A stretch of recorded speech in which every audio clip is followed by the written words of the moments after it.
Hello और नमस्कार आप सभी को। और आज फिर एक बार मैं जो लीडिंग या यूँ कहे कि लैंडमार्क जजमेंट्स हैं सुप्रीम कोर्ट के, उसकी जो श्रृंखला है जिसके बारे में हम चर्चा करते हैं या जिसकी जानकारी मैं देने की कोशिश करता हूँ, उसी सिलसिले को आगे बढ़ाते हुए मैं आज एक नए जजमेंट के बारे में बात करूंगा जो अपने आप में बहुत ही ज़्यादा लैंडमार्क है। वैसे सारे जो जजमेंट्स सुप्रीम कोर्ट के जो अपने आप में लैंडमार्क कैटेगरी में हैं, वो उसमें ऐसी बात नहीं है कि एक की अहमियत दूसरे से कम है, सभी की अपनी एक अहमियत है। लेकिन जो जजमेंट मैं आज जिसके बारे में बात करूंगा वो एक पिछली जजमेंट से जुड़ा हुआ जो सुप्रीम कोर्ट का ही जजमेंट है, और हाल ही के मतलब पिछले ही हफ्ते में या कुछ 10-12 दिन पहले ही मुझे याद नहीं आ रहा कि कौन से वीडियो में, लेकिन मैंने एक प्रीवियस जजमेंट का हवाला दिया था जहाँ पे मैंने जस्टिस मार्कंडे काटजू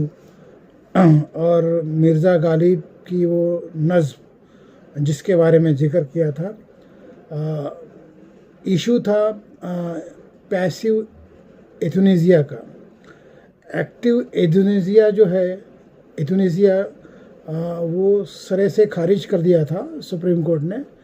लेकिन पैसिव एथुनेसिया का कॉन्सेप्ट जो है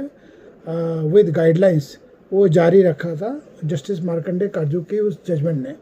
जो अरुणा शानबाग के लिए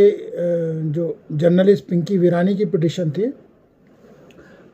उस पिटीशन का जो फैसला दिया था जस्टिस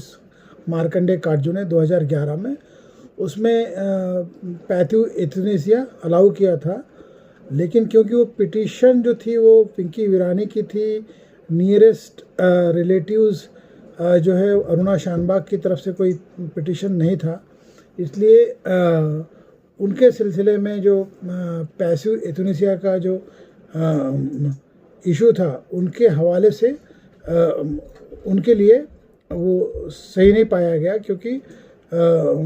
किसी नेक्स्ट ऑफ नीन या क्लोज रिलेटिव की पिटीशन नहीं थी, वो थर्ड पार्टी पिटिशनर थी। भले ही उनका जो भी इंटरेस्ट रहा हो, लेकिन पिटिशनर जो थर्ड पार्टी था,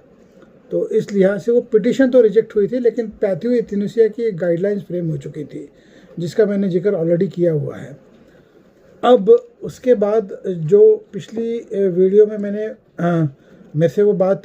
छूट गई थी, उसके बाद में 2018 में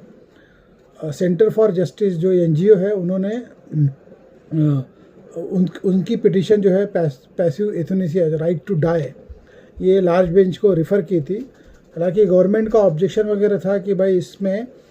मिसयूज़ वगैरह हो सकता है। अल्टीमेटली 2018 में जो सेंटर फॉर जस्टिस की पिटीशन थी right to die with dignity, उस पिटीशन को सुनते हुए, मतलब फाइनली उसके ऊपर फैसला देते हुए लार्जर बेंच ने पैसिव एथुनेसिया के कॉन्सेप्ट को माना और पैसिव एथुनेसिया अलाउ किया। तो किसी शख्स को अगर किसी इंसिडेंस की वजह से, एक्सीडेंट की वजह से एक continuous vegetative state of mind में जीना पड़े, ऐसे शख्स को अगर अंतराल में, मतलब 1-2 साल की बात नहीं, कई सालों के अंतराल में भी उसकी रिकवरी की कोई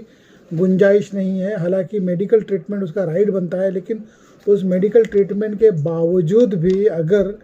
उसके जीने की कोई गुंजाइश नहीं या उसकी रिकवरी की कोई गुंजाइश नहीं, और वो continuous vegetative state of mind में जीता रहेगा या जीती रहेगी, तो ऐसे में जो गाइडलाइंस है पैसिव एथुनेसिया के जस्टिस काटजू और बाद में जो सिटीज़न फॉर जस्टिस की जो पिटीशन थी 2018 में, जिस पे अंतिम फैसला आया कॉन्स्टिट्यूशन बेंच से, जिसमें right to die with dignity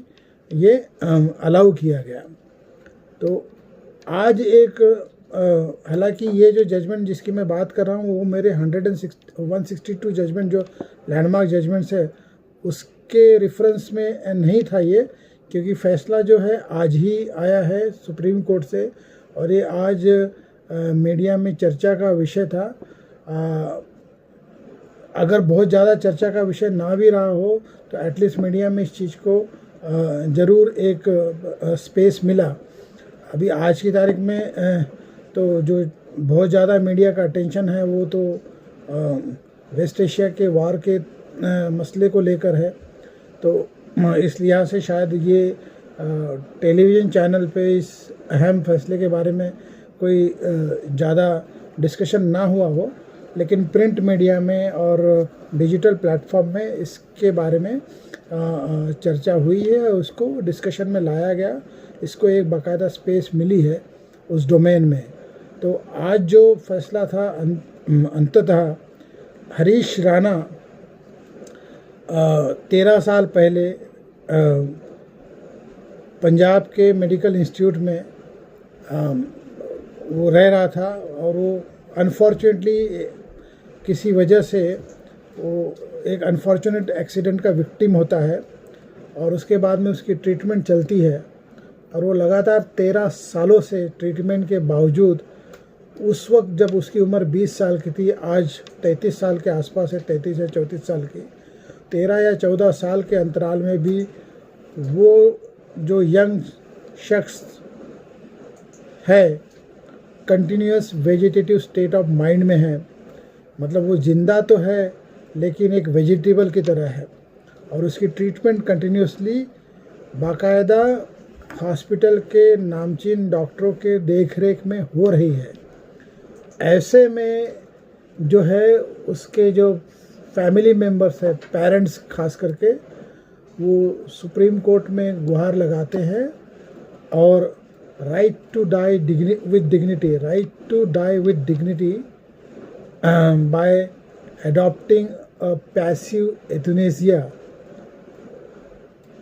ये कॉन्सेप्ट के तहत जो है वो सुप्रीम कोर्ट में याचिका दायर करते हैं और सुप्रीम कोर्ट से प्रेयर करते हैं कि उन्हें वो परमिशन दी जाए ताकि हरीश राणा को अंततः इस वेजिटेटिव स्टेट ऑफ माइंड से मुक्ति मिले। और सुप्रीम कोर्ट ने उसी अरुणा शानबाग के जजमेंट का हवाला देते हुए उसी कॉन्स्टिट्यूशनल बेंच के लार्जर बेंच के जजमेंट को जो 2018 में जिसे सुप्रीम कोर्ट ने ये तय किया कि right to die with dignity ये कॉन्स्टिट्यूशनल राइट है और उसी तहत पैसिव एथनेसिया अलाउ किया था, उन्हीं सब जजमेंट्स का हवाला देते हुए हरीश राणा जो एक यंग लड़का जिसकी उम्र जब उस एक्सीडेंट हुई थी या वो जब एक्सीडेंट हुआ था वो 20 साल का था और आज 33 साल की उम्र में 13 या 14 साल के अंतराल में भी वो बेड पे बेड रिडन है, वेजिटेटिव स्टेट ऑफ माइंड में, इसके बावजूद कि उसके ऊपर सारी ट्रीटमेंट पूर्णतः सारी तरीके से जो मेडिकल ट्रीटमेंट में परमिजिबल है उसकी ट्रीटमेंट चल रही थी, उसके बावजूद उसकी रिकवरी की कोई गुंजाइश नहीं थी। तो उसकी फैमिली मेम्बर के ज़रिए जो पिटिशन सुप्रीम कोर्ट में आई थी उसे सुप्रीम कोर्ट ने अंततः अलाउ किया और हरीश राणा ये अब पहला शख्स होगा हिंदुस्तान के इतिहास में जिसके ऊपर पैसिव एथनेसिया के कॉन्सेप्ट के तहत गाइडलाइंस को मद्देनज़र रखते हुए उसे राइट टू डाई डिग्निटी के तहत उसे इस दुनिया से मुक्ति दी जाएगी। अरुणा शानबाग के बारे में तो वो नहीं हो सका था। अरुणा शानबाग की पिटिशन खारिज होने के बाद बावजूद इसके कि पैसिव एथनेसिया के कॉन्सेप्ट को एक्सेप्ट किया था सुप्रीम कोर्ट ने, लेकिन अरुणा शानबाग की पिटिशन जो थी उसमें टेक्निकलिटीज़ इशू थे, इस वजह से वो खारिज हुई थी। उसके 1 साल बाद 3 साल बाद 2015 के आसपास अरुणा शानबाग की मृत्यु होती है। उसके बाद वो जो कॉन्सेप्ट पैसिव एथनेसिया का तब जस्टिस मार्कंडे काटजू ने जो स्ट्रीमलाइन किया था वो अंततः आज एक फैसले के द्वारा एक शख्स जो 13 या 14 साल से वेजिटेटिव स्टेट ऑफ माइंड में है, उसे उसी पैसिव एथुनेसिया के जरिए इस दुनिया से वेजिटेटिव स्टेट ऑफ माइंड से मुक्ति दी जाएगी। तो मैंने सोचा कि किसी नए जजमेंट के बारे में बात करूं, जो मेरी श्रृंखला का विषय है, 126 या 162 जजमेंट्स जो लैंडमार्क जजमेंट्स है। तो मैं जैसे मुझे जानकारी हरीश राणा के जजमेंट्स के बारे में आज मिली, तो मैंने सोचा कि क्यों ना रिवाइंड करूं हर अरुणा शानबाग की जजमेंट को, और आज उसी को एक्सटेंड करते हुए ये जानकारी मैं आज के लैंडमार्क जजमेंट के बारे में आप सभी को दूं। उम्मीद है आप सभी को वैसे तो क्योंकि जागरूक इंसान हो तो पता ही होगा,